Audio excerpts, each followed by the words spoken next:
thing to fear is fear himself. 23 years, 3,000 lives.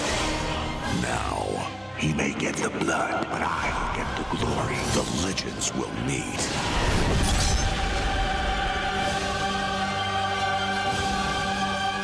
Come to Freddy. Freddy vs. Jason, winner kills all. Rated R.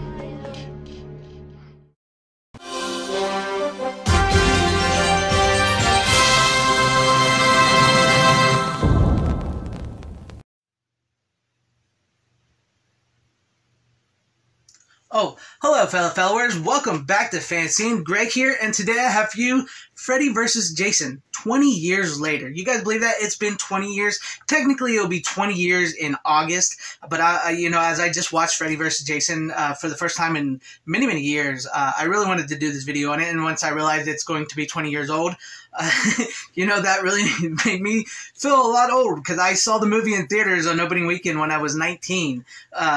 So, wow, it's been a long time. But, as you see, I broke out some of my Freddy vs. Jason stuff here. It was one of those movies where it was very, very highly anticipated, and as a fan of both these characters in these franchises, I was really, really excited. And like I said, I saw it opening weekend, and there was a lot that went into this, to making of this movie, to get to where we got. So how about we go over a little bit, straight from this magazine, of what went into making this movie, or what didn't go into making this movie first. By 1995, the gears were in motion to make Freddy vs. Jason a reality. One of the first to take a rather informal shot at the ideal was Wes Craven, who acknowledged those attempts in a 2002 interview with TV Guide Online. I was given the opportunity to come up with something about 8 years ago, but I just couldn't think of a way to do it that wouldn't be laughable, he said. But nobody wanted a Freddy vs. Jason movie to be funny. They wanted a balls-to-the-wall bloodbath, and a series of writers and story ideals would come and go over the next 8 years. More than the laugh factor, a big logistical problem remained to be solved. Sean Cunningham, in a recent Cinescape interview, described the Freddy vs. Jason challenge as being like a stool with only 2 legs. Quite simply, Freddy was of the dream world, while Jason was of the real world, making it possible for both monsters to logistically function on equal footing in both areas was a key to unlocking the puzzle. In 1995 and 1996, the names of writers and directors for the project began to be tossed around in earnest. One of the first to throw his hat into the ring was special effects wizard Rob Bottin. Among the initial scripters to take a serious pass at Freddy vs. Jason's script was comics-turned-screen scribe Mark Verheiden. In the coming years, James Robinson, David Goyer, David Show, Peter Briggs, Ronald Moore, Mark Protosevich, and several others would all take their shots. At that point, 2 storylines were being told and retold by these scribes. The first centered on a group of cultists called Fredheads who are attempting to resurrect Freddy by sacrificing a virgin.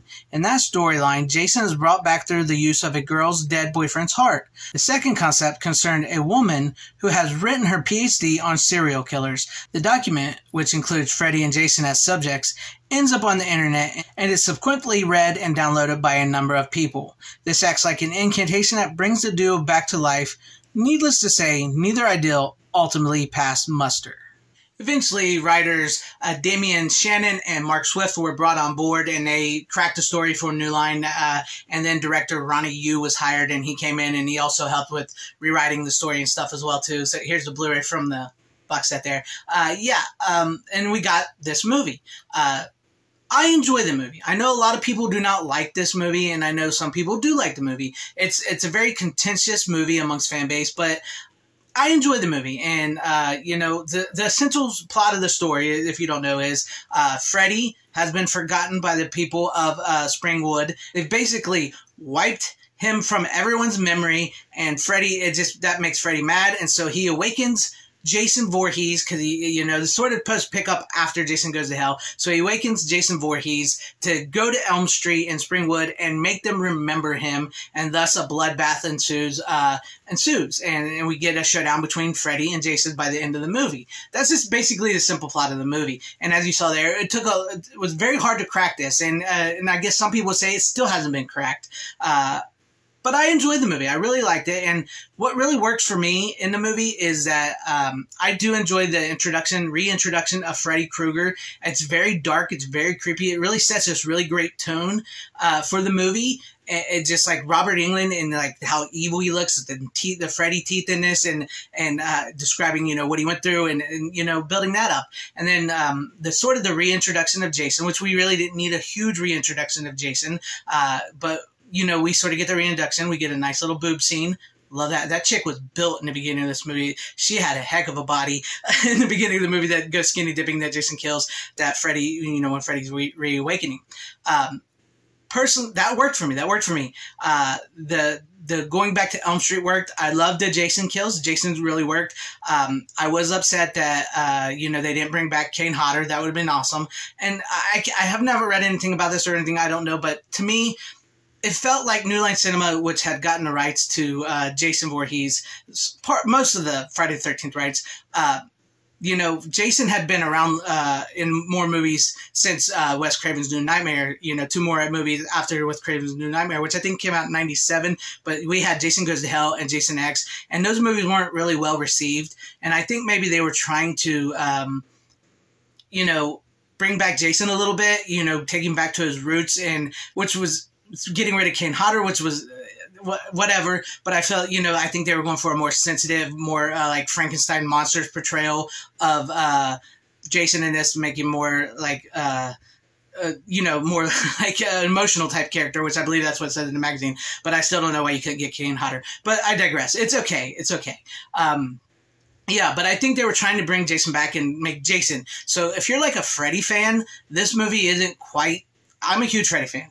That's like, he's probably my favorite, and yeah, he's sidelined a lot in this movie. I mean, I think it really works, the fact that he is like this Dracula / Dr. Frankenstein character who's brought this monster forward to help him gain his power back, and so he can start killing again, and then he loses control of the monster, and the monster goes off on his own. That is great. I love the Universal Monster story vibe. You know, I'm a huge Universal Monster story guy, a movie guy, and I think that works great. However, by the time Freddy gets back into the killing game, and it's too late. They take too long to get Freddy back into the game of killing. And he only kills one person in this movie. Jason does all the killing. That's why I really think they were trying to, you know, say, oh, look here, we know how to do Jason. See? And then their character they built, Freddy Krueger, kind of gets left on the sideline. But I think Robert Englund really gives his all, and he does a great performance in like trying to control Jason. I think the fight scenes are really well done in the dream world and in the real world. You know, it was really great. And I was reading through the magazine, Ronnie Yu wanted to design the fights after some WWE fights and some Hong Kong wire work. So we sort of get that in there, and I think they're great. And it, you know, I can see how that could be a challenging. How, you know, you got Jason Voorhees against Freddy Krueger, who isn't really much of a fighter, but they really did a great job of showing that. And I absolutely loved Freddy's demon makeup when he gets real mad. That was just, I love that. And the scene when he comes jumping out of the water and to attack Laurie, that was a great scene. What didn't work for me was, like I mentioned earlier, was Freddy is sidelined. I feel like Freddy is nerfed in this movie big time, and that kind of grates on me. And at the time of the release, when I saw the movie, Monica Keena, I want to make sure I say her name. Yeah, Monica Keena, who plays Laurie, the final girl in this movie, she does get a little annoying. I didn't realize it the first, you know, I was watching it as a 19-year-old and stuff, because I really thought Monica Keena was smoking hot. She has some really great big assets, and I really liked her in it. And then on the rewatch here, I noticed, and some fans have talked about this, she does get a little annoying. She's almost too perfect at times that they want her to be, and she kind of gets annoying. And then John Ritter's son, Jason Ritter, I believe, yeah, plays her boyfriend, is sort of like the final boy in this. I thought he was all right. Maybe he played it a little too, like, I missed you so much, I love you type of guy. But I thought he was all right. I think that's where, like, the final girl, you had to have a stronger final girl in the movie. So that's a little bit of a letdown. And, you know, like I said, the Freddy stuff really nice. But at the end of the day, I really enjoy the movie. I really like the movie. I don't have that many problems with it, especially, you know, with all the stuff we get nowadays, how bad modern entertainment is stuff. When I go back and watch stuff like this that maybe are a point of contention amongst people, amongst fans, oh, I don't like Freddy vs. Jason because this, or I don't like Jason Goes to Hell because of this, I don't like Jason X because of this. Yeah, I get it. The movies are not the greatest. But at the end of the day, they're kind of better than what we're getting today. A lot better. And I can have fun with them and I enjoy them. And yeah, maybe they're not my favorite. Maybe they are bad movies. Sometimes they're really good, they're bad. And I think this is one of those that sort of falls in the area where it's kind of so... At points it's so bad it's good, and at points it's really good because it has a really good vibe to it and feel to it. And maybe the third act sort of falls apart after the great opening, in my opinion. But I really enjoy it. I really love the movie. It's got an awesome, amazing metal soundtrack. That's a plus. Robert Englund, great performance. Ken Kersinger as Jason isn't really that bad. He's pretty cool, actually. And the chlorophyll scene when he basically slaughters everybody at the party, and that's a great scene. And so that's a great scene.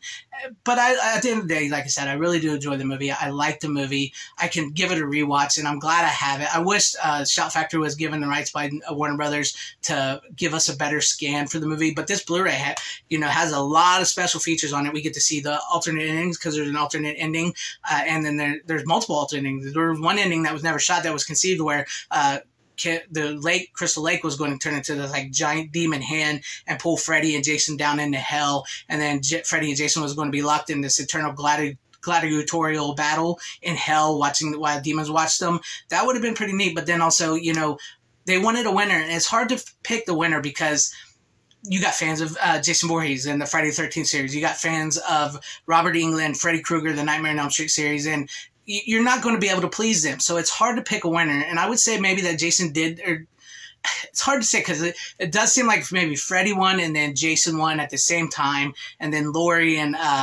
Jason Ritter, I can't remember his name. After I just watched, I can't remember his name. Like they win. But we get some really great scenes, some really great kills amongst Jason, not so much amongst Freddy. His scene that he does kill the kid, that's a pretty good scene. And also the kid that he killed, the guy that he kills in the movie, his brother in the bathtub, if you guys remember seeing it, who's like supposedly cut his wrist and everything. That's the kid from A Christmas Story. The bully from A Christmas Story plays that guy's brother. So that's pretty neat if you guys didn't know that. But at the end of the day, to me, it's a great movie because it's fun. I have fun with it. And, it's got everything I could want in a horror movie. It's got great kills. It's got boobs. It's got Robert Englund. It's got Freddy and Jason. It's got some great fights. However, there is some downsides that do make it seem like, it could have been so much better. Could have been so much better. It's amazing that, Rob Bottin didn't get to do this or Wes Craven couldn't crack it. That just boggles my mind. But yeah, 20 years later, 20th anniversary. Is it good or is it bad? To me, I enjoy it. I like it. I think it's good. But to those who don't like it, who don't think it's good, or have problems with it, I completely get where you're coming from. It is what it is. Maybe one day we'll get another Freddy vs. Jason Part 2, and we'll get Robert Englund versus either Ken Kersinger's Jason or hopefully Kane Hodder's Jason. Maybe we'll get one more Robert Englund performance of Freddy Krueger and a good Jason movie to come back. Camp Crystal Lake series, we'll see how that plays out. But yeah, this is Freddy vs. Jason 20 years later. Let me know what you guys think about all this in the comments section down below. Did you like it? Did you not like it? Did you see it in theaters? Because I did see it in theaters. I was a huge fan. I bought the magazine, Starlog magazine, the Fangoria, all the movie. I actually had the movie on DVD, Blu-ray. This is from the box set there. Yeah, so let me know what you guys think about all this in the comment section down below. And if you did like what you saw here, maybe consider hitting that like button and subscribing and hitting the bell for notification. That would be awesome. Possibly share the video out for everybody to see. That would be cool too. Or if you want to join and become a channel member, that would be really, really great. But I thank you guys for watching. Wherever you guys are, please have a great, safe, happy, healthy day, morning, afternoon, evening, and night. Always support physical media. It is the superior format. Godspeed. Freddy vs. Jason. Place your bet.